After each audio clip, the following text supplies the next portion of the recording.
poor salesgirl saved by Mafia Boss next day, he whispered, "You're mine now." Do subscribe because you are really important for me. The water was cold. Too cold. Aniola couldn't breathe. Her lungs burned as the ocean pulled her down, deeper, darker. The surface was a blur of light above her, so close yet impossibly far. I'm going to die. The thought came quietly, like a whisper in her mind. She was only 22. Too young. Too unprepared. Her friend's laughter echoed somewhere in the distance, muffled by the water filling her ears. They didn't even notice. The picnic, the joy, the music. It all felt like another lifetime now. Her body went limp. The fight drained out of her. Then she saw it. A white light, soft, glowing, moving toward her like a ghost in the deep. This is it. This is death. Her vision blurred. Her heartbeat slowed. The ocean cradled her like a lullaby. And then splash. Someone dove in. Strong arms wrapped around her waist, pulling her upward with violent urgency. She couldn't see his face clearly. Just shadows. Just movement. But she felt him. Warm. Solid. Real. They broke the surface. Air rushed into her lungs, sharp and painful. She gasped, choked, coughed up seawater. Her chest heaved. Breathe, just breathe. His voice was deep, commanding. It cut through the chaos in her mind. He dragged her to the shore, her body heavy and unresponsive. Sand scraped against her back as he laid her down. She tried to focus, tried to see him, but everything was hazy. He tilted her head back. His hands were firm but careful. "Stay with me." He began CPR, his palm pressed hard against her chest. Once, twice, again. Then his lips touched hers. Not a kiss, not romance, just breath, just life. Aniola's eyes fluttered open. She coughed violently, water spilling from her mouth. Her lungs expanded, desperate and grateful. She was alive. She blinked up at the man kneeling beside her. His face came into focus slowly. Sharp jawline, dark eyes, wet black hair clinging to his forehead. Handsome. No, more than that. Dangerously beautiful. He looked about 35, maybe older. There was something cold in his gaze, something distant, even as he saved her life. "You're okay now," he said quietly. Then he stood up. "Wait!" Aniola's voice cracked. She reached out weakly, but he was already turning away. Her friends rushed over, screaming her name, crowding around her, but her eyes stayed on him. He walked toward the parking lot without looking back. His white shirt clung to his body, soaked through. His movements were calm, controlled. Like saving lives was just another Tuesday. "Oh my God, Aniola, are you okay? We didn't see you go under." "Who was that guy?" Aniola sat up slowly, her head spinning. I don't know." But someone did. A man nearby whispered to his friend, loud enough for her to hear. "That's Luciano Blade." The name sent a chill down her spine. "The Mafia Boss?" his friend hissed. "No way!" "I'm telling you, I've seen his face before, that's him." Aniola's heart pounded. A Mafia Boss? The man who saved her? She turned to look for him again, but he was gone. Vanished like smoke. Her boyfriend, David, finally appeared, jogging toward her with panic in his eyes. "Aniola! Jesus, are you hurt?" "I'm fine," she whispered. But she wasn't looking at him. She was staring at the empty space where Luciano Blade had stood. David knelt beside her, brushing wet hair from her face. "You scared me." "I'm sorry," but her mind was elsewhere. On dark eyes. On strong hands. On a voice that commanded her to breathe. That night, Aniola couldn't sleep. She lay in her small, cramped bedroom, staring at the ceiling. Her mother snored softly in the next room. The sound was comforting, familiar. But her thoughts were a storm. Luciano Blade. She barely remembered his face. It was blurred in her memory, distorted by water and fear. But she remembered his touch. She remembered his voice. Who was he? Why did he save me? And why did the thought of him make her chest tighten? She tried to shake it off. She had David. A good guy. A normal guy. Someone who worked at a bookstore and wrote poetry in his spare time. Not a mafia boss. not danger wrapped in a beautiful face. She turned over and closed her eyes, forcing herself to sleep. The next evening, Aniola left the boutique where she worked. The air was freezing, biting at her cheeks. She pulled her thin coat tighter around herself. Her stomach growled. She thought about going home. Her mother would have made something simple. Rice, maybe some lentils. But Aniola was tired. And cold. A cup of coffee. That's all I need. She walked into a small cafe on the corner. It was warm inside, filled with the smell of roasted beans and cinnamon. She approached the counter and scanned the menu. Her eyes landed on the cheapest option, a plain black coffee, $2. "I'll take the house coffee, please," she said, pulling crumpled bills from her pocket. The barista smiled. "Actually, ma'am, someone already ordered for you." Aniola blinked. "What?" He placed a tall cup in front of her. Steam curled upward. The label read, "Salted Caramel Mocha Deluxe." The most expensive drink on the menu. I didn't order this," Aniola stammered. "I can't afford this." "It's already paid for," the barista said gently. Someone called ahead, said it was for the girl in the blue coat. Aniola looked down at herself. Blue coat. Her pulse quickened. "Who?" she whispered. The barista shrugged. Didn't give a name. Just paid and hung up. Aniola's hands trembled as she took the cup. It was warm, soft, expensive. She turned slowly, scanning the cafe. A few customers sat scattered around, none of them paying attention to her. But she felt it. "Someone is watching me." Her skin prickled. Her breath hitched. She hurried out of the cafe, clutching the coffee like a lifeline. The cold air hit her face, sharp and sudden. She walked quickly down the street, glancing over her shoulder every few steps. No one was there, but the feeling didn't go away. Luciano Blade. The name echoed in her mind like a warning, or a promise. Morning came too quickly. Aniola stepped out of her small apartment building, pulling her worn jacket tight against the bitter cold. The streets were gray, lifeless, just like every other morning. She checked her phone. 7:42 a.m. If she hurried, she'd make it to the store on time. She started walking toward the bus stop. Then she heard it. The low purr of an engine. A black car rolled up beside her, sleek and expensive. The windows were tinted so dark she couldn't see inside. It moved slowly, matching her pace. Aniola's heart skipped. She walked faster. The car stayed with her.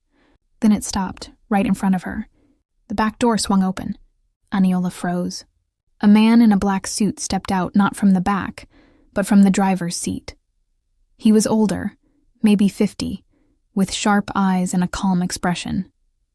"Miss Aniola," he said politely, "this car is for you." She stared at him. "What?" "Please get in. I don't know you." Her voice trembled. "I didn't call for a car." The driver reached into his pocket. Aniola flinched, but he only pulled out a phone. "Someone wants to speak with you," he said, holding it out. The screen glowed. A call was already connected. Aniola hesitated, then took the phone with shaking hands. She pressed it to her ear. "Hello?" Silence. Then a voice. Deep, smooth, dangerous. "Get in the car, Aniola." Her breath caught. She knew that voice. She'd heard it once before in the water when she was dying. Luciano Blade. Who are you?" she whispered. "You know who I am." "Why are you doing this?" "Because you're mine now." His tone was calm. Too calm. "And I don't let what's mine suffer. Not in crowded buses. Not in the cold. Get in the car." "I'm not yours," she said, her voice stronger now. "I don't even know you." A pause. Then a low chuckle. It sent chills down her spine. "You will." The line went dead. Aniola stared at the phone, her pulse racing. The driver stood patiently, waiting. She shoved the phone back at him. "I'm not getting in." "Miss." "No." She turned and walked away, fast, her legs trembling. She didn't look back. Behind her, the car didn't follow. But she could feel it, watching. Work was a blur. Aniola folded clothes mechanically, her mind elsewhere. Customers came and went. Her manager scolded her twice for zoning out. She couldn't stop thinking about the voice on the phone. You're mine now. What did that even mean? She didn't belong to anyone. Not to some stranger. Not to a mafia boss. But her hand still shook when she thought about it. At 6 p.m., her shift ended. Aniola grabbed her bag and headed for the exit. The store was in a busy part of town, crowded with evening shoppers. She felt safer here. Anonymous. She stepped outside. And there it was. The black car, parked right in front of the store, waiting. Aniola's stomach dropped. The driver stood beside it, hands folded. When he saw her, he opened the back door. Miss Aniola, he said calmly, my boss would like to meet you. I already told you, he insists. I don't care what he... Please. The driver's voice softened. He doesn't like to be refused.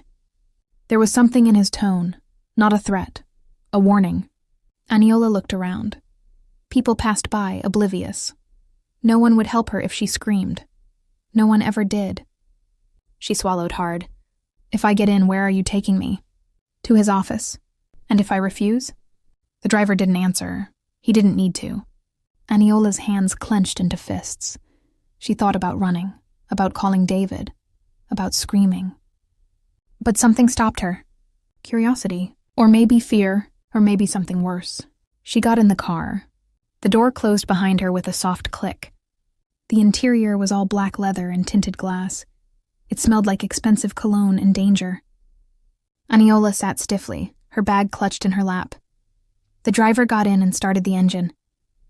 They drove in silence. She watched the city blur past the window. Familiar streets gave way to unfamiliar ones. The buildings grew taller, sleeker, richer. After 20 minutes, the car slowed. They stopped in front of a towering glass building. It gleamed in the evening light, all steel and sharp edges. The kind of place Aniola had only seen in movies. A golden plaque by the entrance read, Blade Enterprises. Her blood ran cold. The driver opened her door. This way, miss. Aniola stepped out on shaky legs. The building loomed over her, massive and intimidating. She followed the driver through the glass doors. The lobby was pristine marble floors, crystal chandeliers, security guards in black suits. Everyone stared at her. She felt small, out of place, like a stray cat in a palace. They entered an elevator. The driver pressed the button for the top floor. Aniola's heart hammered in her chest. What does he want from me? She whispered. The driver glanced at her. For a moment, something like pity flickered in his eyes. That's for him to say, miss. The elevator climbed. Higher. Higher. Aniola's ears popped. Finally, it stopped. The doors opened. A long hallway stretched before her, lined with dark wood and dim lighting. At the end was a set of double doors. The driver gestured forward. He's waiting. Aniola didn't move. Go on, he said gently. He won't hurt you. Won't he? She took a breath, then another, and she walked. Each step echoed in the silence. Her hands were ice cold. She reached the doors. She raised her hand. Knocked. Come in. That voice again, deep, commanding. Aniola pushed the door open. And there he was. Luciano Blade sat behind a massive desk, bathed in the golden glow of the setting sun. He wore a black suit, perfectly tailored. His dark hair was slicked back. His eyes, those eyes locked onto hers the moment she entered. He looked exactly as she remembered, and nothing like she remembered. Beautiful, cold, lethal. He leaned back in his chair, watching her. Close the door, Aniola. She did. Her hand trembled on the handle. He smiled, barely, just a ghost of amusement. You refused my car this morning. I don't need your car. You walked in the cold for 40 minutes. I'm used to it. You shouldn't be. Aniola's jaw tightened. Why am I here? Luciano stood, slowly. He moved around the desk, each step deliberate, predatory. He stopped a few feet away from her. Up close, he was even more overwhelming. Tall, broad-shouldered, radiating power. You're here, he said quietly, because I want you here. That's not an answer. It's the only one you need. Aniola's pulse raced. I don't belong to you. His eyes darkened. You do, he said. From the moment I pulled you from the water, you became mine. That's insane. Maybe. He took a step closer. She stepped back. Her back hit the door. He caged her in, one hand braced beside her head. He didn't touch her, but he was close. Too close. She could feel the heat of him, smell the cologne, see the flecks of gold in his dark eyes. "I saved your life, Aniola," he murmured. "That means it belongs to me now." "That's not how it works. In my world it is." She glared up at him, refusing to cower. "Then your world is twisted." He smiled. A real smile this time. Dangerous. Amused. "You have no idea." Aniola couldn't breathe. Luciano stood too close, his presence suffocating. His eyes held her captive dark, unreadable, dangerous. "You can't just claim people," she whispered, her voice barely steady. "I just did. That's not how the world works. My world, my rules." She tried to push past him, but he didn't move. His hand remained beside her head, trapping her against the door. "Let me go," she said through gritted teeth. "Not yet. What do you want from me?" His gaze swept over her face, slow, deliberate, like he was memorizing every detail. "I want you to marry me." The words hit her like a slap. Aniola's eyes widened. "What? You heard me? You're insane." "Perhaps." He tilted his head slightly. "But that doesn't change the fact that I saved your life. You were drowning, Aniola. Dead in the water. I pulled you back. And I'm grateful. Gratitude isn't what I want." "Then what?" "You." His voice dropped lower. "You belong to me now. The moment I brought you back, you became mine. That's how it works in my world." Aniola shook her head, panic rising in her chest. "That's not, you can't just—" "I can. And I am." He stepped back finally, giving her space to breathe, but his eyes never left hers. "So tell me, Aniola, should we have the wedding in spring, or would you prefer summer?" Her mouth fell open. You're actually serious." "I don't joke about things like this." "I'm not marrying you!" Her voice rose, sharp and furious. "I don't even know you." "You will."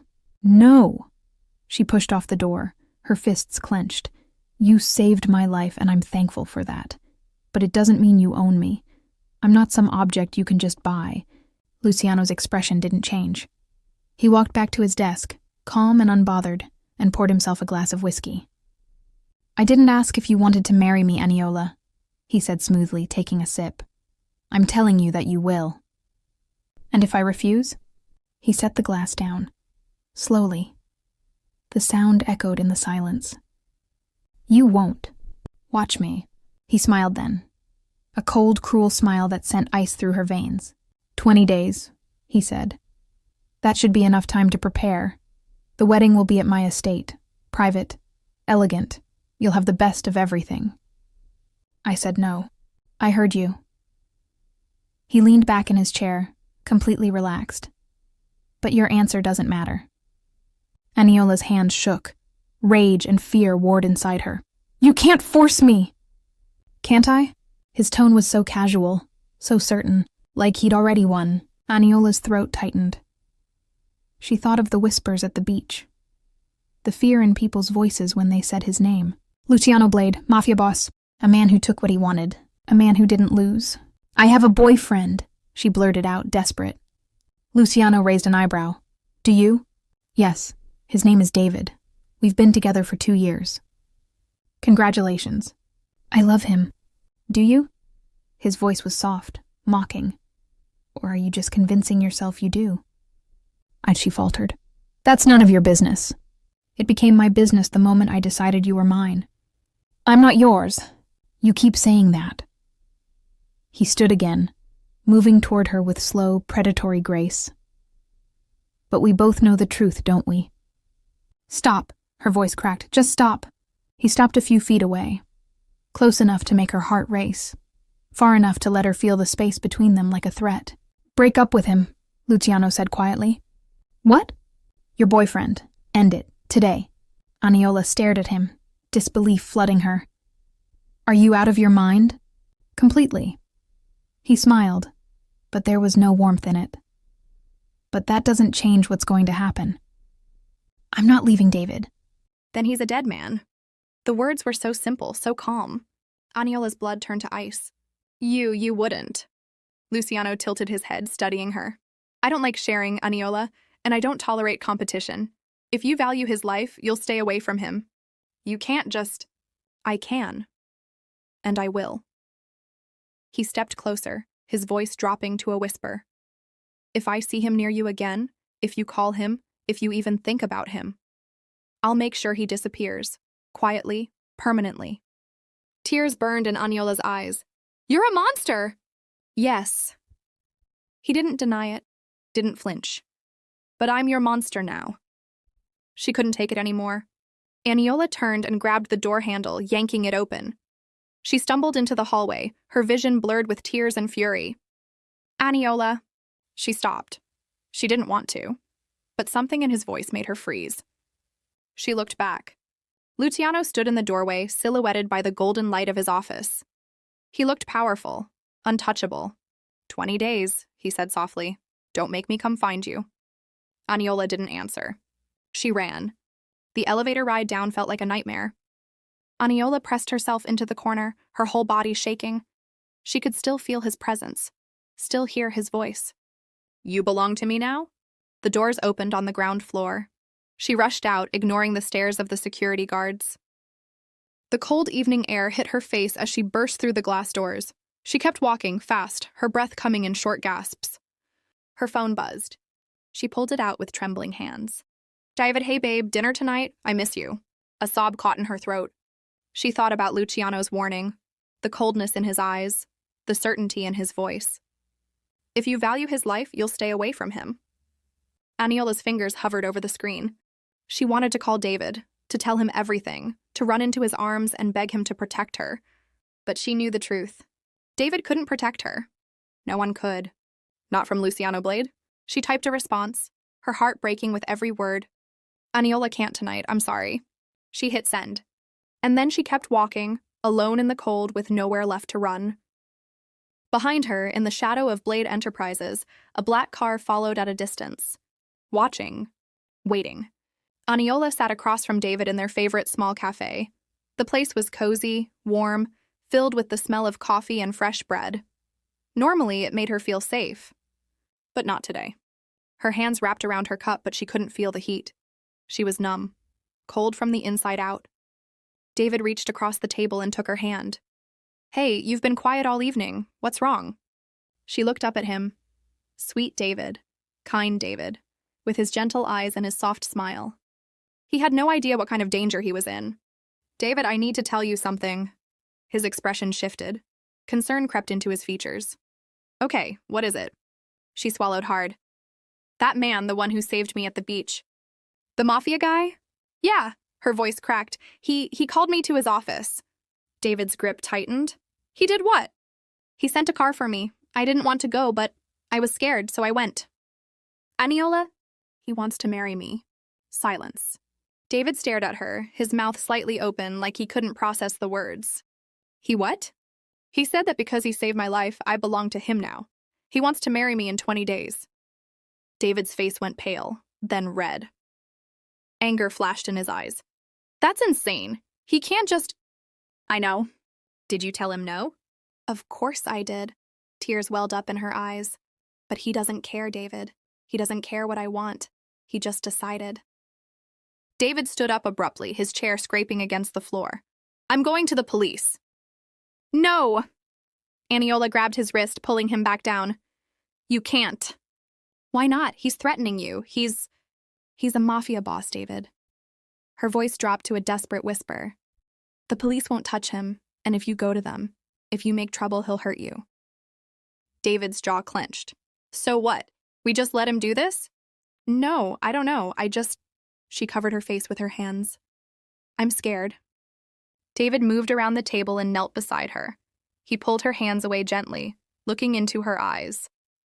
Aniola, listen to me. His voice was steady, calm. Are you going to marry him? What? No! Then what are we going to do? She looked at him, really looked at him. And in that moment, she made a decision. We get married, she said. David blinked. What? We get married now, as soon as possible. Her words came faster, desperate. If we're already married, he can't claim me, right? David's eyes widened. Aniola. I love you, David. Only you. I don't want him. I don't want any of this.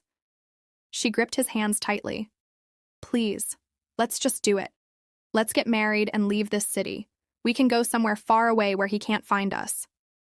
For a moment, David just stared at her. Then he nodded. Okay? Okay? Yes. He pulled her into his arms, holding her tight. We'll do it. We'll get married. I'll protect you, Aniola. I promise. She buried her face in his chest, tears streaming down her cheeks. She wanted to believe him. She wanted to believe they could escape. But deep down, she knew the truth. You can't escape Luciano Blade. They spent the next few hours planning. David talked about getting a marriage license, finding a small courthouse, maybe leaving the city by the end of the week. Aniola nodded along, trying to focus, trying to feel hopeful.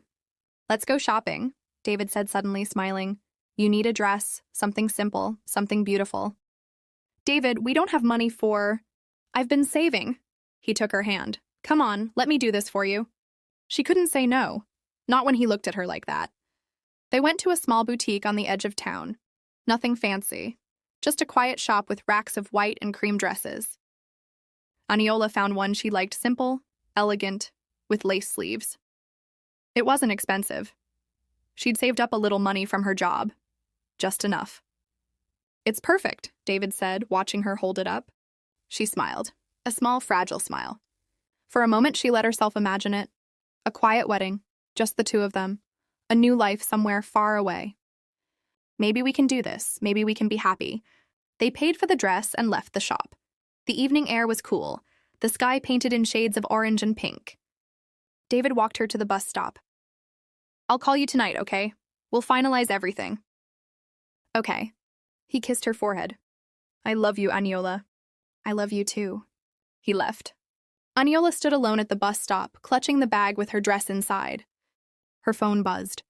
She pulled it out, thinking it was David. It wasn't. An unknown number. A text message. Her heart sank. She opened it. Unknown, did you not listen to me? Her blood turned cold. Another message came through. Unknown, I told you clearly. You are mine. Only mine. Her hands trembled. She looked around, suddenly paranoid. Was he watching her? Was someone following her? The phone buzzed again. Unknown, you went shopping with him. You held his hand. You smiled at him. Tears blurred her vision. Unknown, I don't share any Aniola. I thought I made that clear. She typed back with shaking fingers. Aniola, leave me alone, please. The reply came instantly. Unknown, no. Another message. Unknown, 20 days. Don't make me remind you again. And then a final message that made her stomach drop. Unknown, tell David I said goodbye. Aniola's breath caught in her throat. No, she whispered. No, no, no. She called David. It rang and rang. Pick up, please pick up. Voicemail. She called again. Voicemail. Panic seized her chest. She started running, her bag swinging wildly at her side. She had to find him. She had to warn him. She ran through the streets, her lungs burning, tears streaming down her face. Please be okay. Please be okay. She turned the corner toward David's apartment and stopped. A black car was parked outside his building. The same black car? Aniola's knees went weak. The driver stood by the door, hands folded. When he saw her, he gave a small nod. Then he got in the car and drove away. Aniola stumbled forward, her whole body shaking. She ran up the steps to David's apartment and pounded on the door. David, David. Open the door. Nothing. David, please. She tried the handle. Locked. She pressed her ear to the door. Silence. Her phone buzzed again. She looked down. Unknown, he's alive. For now. As long as you remember who you belong to. Aniola collapsed against the door, sobbing. She was trapped, and Luciano Blade had just made sure she knew it. The store was quiet that afternoon. Aniola stood behind the counter, folding scarves mechanically. Her mind was somewhere else. On David. On the black car. On the text messages that haunted her. She hadn't heard from David in 2 days. He wasn't answering her calls. His apartment was empty. It was like he'd vanished. And she knew exactly who was responsible. The door chimed. Aniola looked up. A man walked in tall, expensive suit, dark sunglasses, even though it was cloudy outside. He moved with arrogance, like he owned every space he entered. "Good afternoon," Aniola said automatically, forcing a smile. "How can I help you?" The man didn't answer right away. He took off his sunglasses slowly, his eyes scanning the store. Then they landed on her, and stayed. A cold smile spread across his face. "I'm looking for shoes," he said. His voice was smooth, too smooth. "Of course, right this way." Aniola led him to the shoe section. She pulled out several boxes, leather loafers, dress shoes, casual sneakers. "These are our best sellers," she said. "Would you like to try any of them?" He glanced at the shoes. "Barely know." "Oh, we also have—" "Show me something else." Aniola brought out more options. Italian leather, designer brands, the most expensive ones in the store. He looked at each pair for half a second. "No, not that one either." "What? What exactly are you looking for?" He leaned back in the chair, studying her with unsettling intensity. "I'm not sure yet." Aniola's skin prickled. Something was wrong. "Sir, if you could describe what you need." "I don't need shoes." She froze. He smiled wider. "I just wanted to see you up close." Her blood ran cold. "Excuse me?" He stood up slowly, towering over her. "You're Aniola, aren't you?" She took a step back. "How do you know my name?" "Everyone knows your name now." He circled her like a predator. "The girl who caught Luciano Blade's attention. That's quite an achievement." Aniola's heart pounded. "I don't know what you're talking about." "Don't you?" He laughed. "Come on. The whole underworld is buzzing about it." Luciano Blade, the cold, untouchable mafia king, suddenly obsessed with a nobody. "I'm not." "You are." He stopped in front of her. "Too close. And that makes you valuable." Aniola tried to move past him, but he blocked her path. "Let me go," she said, her voice trembling. "Why? We're just talking." "I'll call security." "There is no security here." His smile vanished. "Just you and me." Panic surged through her. She reached for her phone. He grabbed her wrist hard. "Because I'm the only one who can keep you safe. I don't want your protection. I don't want any of this." She was crying now, angry and scared and exhausted. "I'm already committed to someone. You can't just force me into your life because you think it's convenient." "Convenient?" His expression darkened. "You think this is convenient for me? Then what is it? Why are you doing this?" He stared at her for a long moment. Then he said it. "Because I like you." The words hung in the air, simple, direct, devastating. Aniola shook her head. "That's not a reason. It's the only reason I need." "You're insane." "Yes," he didn't deny it, "but I'm also right. You need me, Aniola, whether you admit it or not. I need you to leave me alone." "I can't do that." "Why not?" He looked at her, Lee looked at her, and for the first time, she saw something other than coldness in his eyes. Something raw, something real. "Because the moment I pulled you from that water," he said quietly, "everything changed. I changed. And I'm not letting you go." Aniola's breath caught. "I don't love you," she whispered. "Not yet." He reached out and brushed a tear from her cheek. "But you will." Then he turned and walked toward the door. "Luciana." He stopped. "I'm putting guards on you," he said without looking back. "You won't see them, but they'll be there. Anyone who tries to hurt you will regret it. I don't want." "It's not optional." And then he was gone. Aniola stood alone in the boutique, trembling, confused, terrified, and something else. Something she didn't want to name. Aniola's phone rang early in the morning. She was still in bed, staring at the ceiling, thinking about everything: David's silence, Luciano's guards, Marco's threat. She grabbed her phone. Unknown number. Her heart sank. Not again. But when she answered, it wasn't Luciano's voice. "Miss Aniola, this is HR from Vertex Solutions. We'd like to invite you for an interview today at 2 p.m. Aniola sat up. "What?" "Your resume was very impressive. The position is for Senior Sales Coordinator. Are you available?" I didn't apply to your company." "Oh." The woman sounded confused. "Well, we have your application here. Perhaps you forgot." "It happens." Aniola's mind raced. She hadn't applied anywhere recently. But maybe it was a mistake. A lucky one. Can you make it? The woman pressed. Aniola thought about her current job. The tiny boutique. The terrible pay. This could be her way out. A fresh start. Yes, she said. I'll be there. Wonderful. 10th floor. Ask for Ms. Reyes. The line went dead. Aniola stared at her phone, a flicker of hope igniting in her chest. Maybe things are finally looking up. She called David immediately. He answered on the third ring. Hey. Relief flooded through her. David, you're okay? Yeah, why wouldn't I be? You didn't answer my calls for 2 days. I've been busy. Sorry. His voice was distant, distracted. Are you sure you're okay? I'm fine, Aniola. What's up? She swallowed her worry. I got a call. A job interview. For a really good position. That's great. But he didn't sound excited. David, our wedding is in 2 days. This could be perfect timing. A new job. A new start. Yeah, perfect. He paused. Listen, I have to go. Good luck with the interview. David, I'll call you later. He hung up. Aniola stared at her phone, unease creeping through her.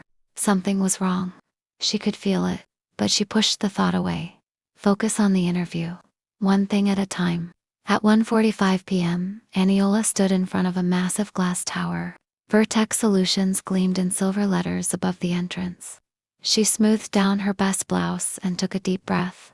You can do this. Inside, the lobby was sleek and modern. Marble floors, chrome fixtures, everything screamed money and success.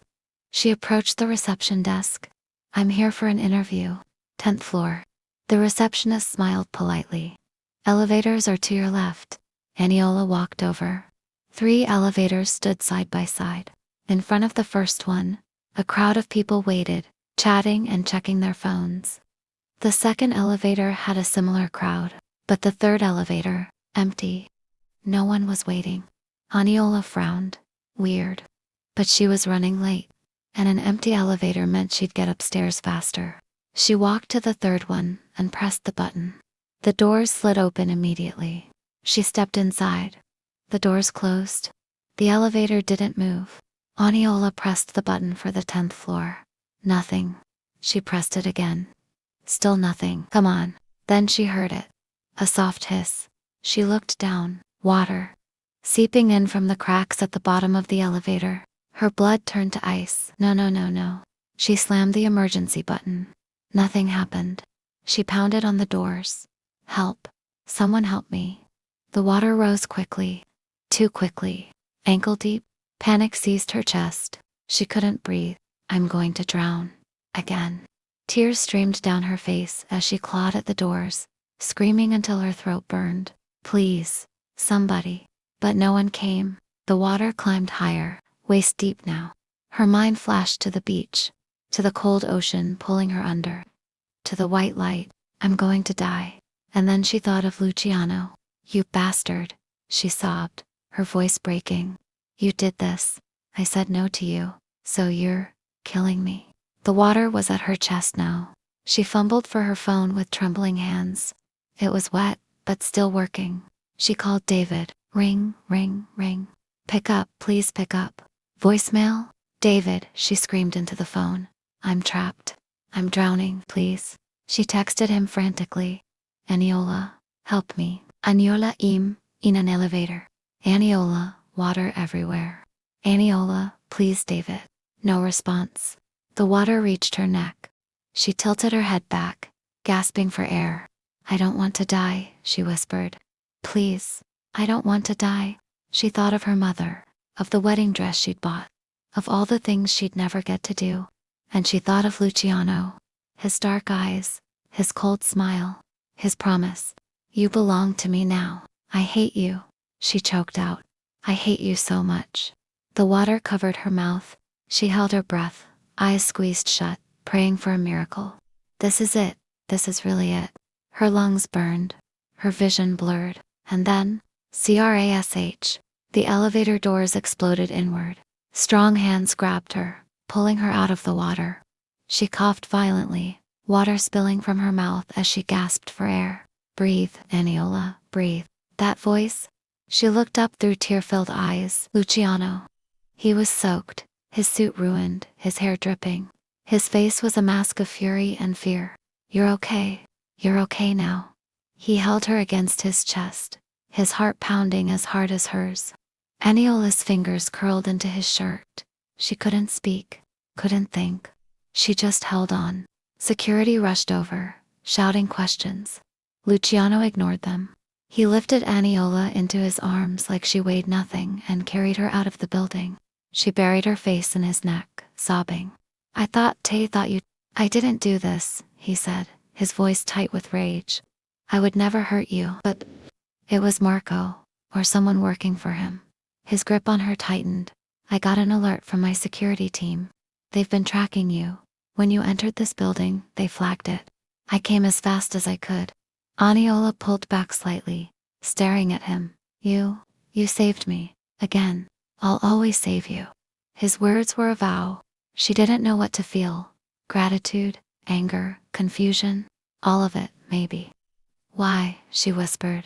Why do you keep saving me? Luciano looked at her, his dark eyes burning with something she couldn't name. Because losing you, he said quietly, is not an option. She should have pulled away, should have demanded answers, should have run, but she was tired, so tired. So instead, she closed her eyes and let him carry her. And for the first time since this nightmare began, she felt safe, even if the man holding her was the most dangerous person she'd ever met. 20 minutes earlier, Luciano sat in his office, reviewing security reports. His men had eyes on Aniola 24/7 now. He wouldn't risk another attack. His phone buzzed. A message. Unknown number. He opened it, and his blood turned to ice. A photo. Aniola trapped in an elevator. Water rising around her. Terror in her eyes. Below the image, a single line. Too late. Blade. Luciano shot to his feet, his chair crashing backward. Alessandro, he roared. His second-in-command burst through the door. Boss. Track this number, now. Luciano shoved his phone at him. And get me every camera feed in the city. Find her location. Alessandro's fingers flew across his tablet. On it, Luciano paced like a caged animal, his mind racing. Marco. It has to be Marco. Boss. Got it. Vertex Solutions building. Downtown.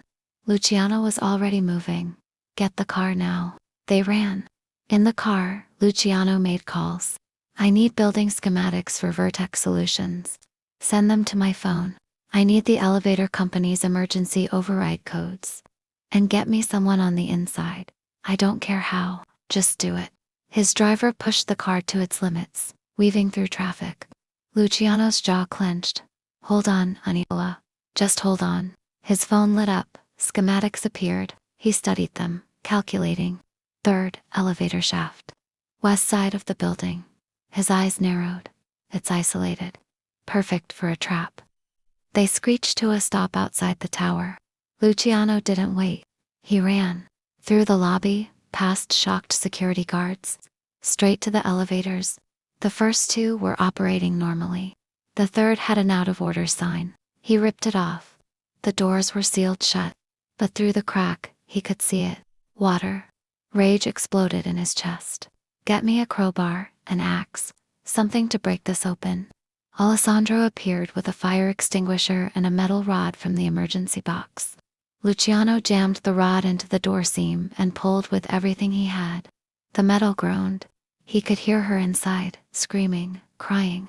I'm coming, he shouted. Hold on. He braced his foot against the wall and pulled. The doors gave way with a violent crack. Water exploded outward, knocking him back. He lunged forward and grabbed Aniola, dragging her out.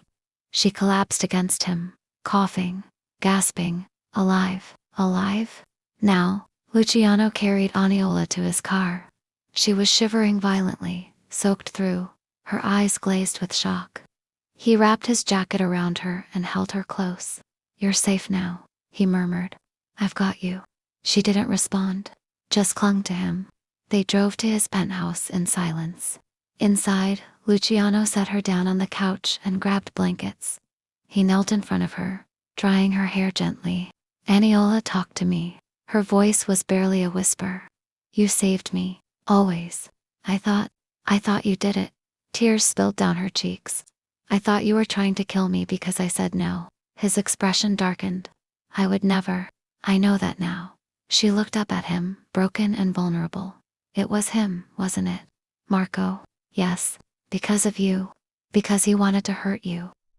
She laughed bitterly. So I almost died again because of you. I'm sorry. And he meant it. But I won't let it happen again. I promise. You can't promise that. Her voice cracked. Your world is too dangerous. I don't belong in it. You do now. No. Aniola, he cupped her face, forcing her to look at him. I know I'm not what you wanted. I know I'm dangerous. I know I've turned your life upside down. But I can protect you. I will protect you. Better than anyone else ever could. David didn't answer your calls. The words hung heavy in the air. Eniola's face crumpled. He was probably just. He abandoned you.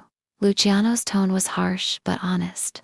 You were dying, and you reached out to him, and he didn't answer. Maybe he didn't see. He saw Luciano pulled out his phone and showed her. My team tracked his phone. He read every message. He saw every missed call, and he did nothing. Aniola stared at the screen, her heart shattering. No, that's not. David wouldn't. But the evidence was right there. Message, read. Call declined. She covered her mouth, a sob escaping. Luciano's expression softened. I'm sorry. Why didn't he help me? She whispered. I was drowning, and he just ignored me. I don't know. But I'm going to find out. 2 hours later, Alessandro returned with information. Luciano listened, his face darkening with every word. Then he looked at Aniola. There's something you need to know. She was wrapped in blankets, staring at nothing. What? David, he's gone. What do you mean gone? He left the city this morning, took all his belongings, emptied his bank account. Luciano paused. And yours. Eniola's blood ran cold. What? He had access to your account, didn't he? She nodded numbly. For the wedding. We were saving together. He took everything. And he's gone. The room spun. No. That's not possible. David loves me. He wouldn't. He did. Luciano handed her a printed bank statement. Look. Eniola's hands shook as she read it. 0 balance. All her savings. Gone. She felt like she was drowning all over again. He used me. Her voice was hollow. He was never going to marry me. He took my money and ran. Yes. A sob tore from her throat. How could I be so stupid? You weren't stupid. You were trusting. Luciano sat beside her. He didn't deserve you. And you do. She looked at him, eyes red and swollen. You're a mafia boss. You're dangerous. You've dragged me into your war. I know. Then why should I stay with you? Because I'll never abandon you. His voice was firm, final. Because I'll protect you with my life. Because when you were drowning, I broke down doors to get to you. And I'll do it again, and again. As many times as it takes. Aniola stared at him, tears streaming down her face. I don't love you, she whispered. Not yet. He brushed a tear from her cheek. But you will. She wanted to argue, to fight, to run. But she was so tired. And for the first time in days, she felt safe. Okay, she breathed. Okay, I'll marry you. She closed her eyes. Not because I want to, but because I don't have anywhere else to go. It wasn't the answer Luciano wanted. But it was enough. Then I'll make you happy, he promised. However long it takes. 3 months later, Aniola stood on the balcony of Luciano's estate, watching the sunset paint the sky in shades of gold and pink. She wore a simple white dress. No crowd. No fanfare. Just her and Luciano in front of a single officiant. He stood beside her, impossibly handsome in his black suit. Ready? He asked softly. She looked at him. Really looked at him. The man who saved her life. Twice. The man who broke down doors for her. The man who was dangerous and possessive and absolutely terrifying. And somehow, in the past 3 months, he'd become something else. Her protector, her home, her love. She smiled. Small but real. Yes, I'm ready. They exchanged vows. Simple words. Honest promises. And when Luciano kissed her, it wasn't forceful or demanding. It was gentle, reverent, like she was something precious. When they pulled apart, Eniola whispered, "I think I'm falling for you." Luciano's eyes softened. "Good, because I've been in love with you since the moment I pulled you from that water." She laughed through her tears. "You're insane. Completely." He kissed her forehead. "But I'm yours, and I'm yours. Always." And for the first time since this whole nightmare began, Eniola felt like she could breathe. She was safe, she was loved, and she was exactly where she belonged.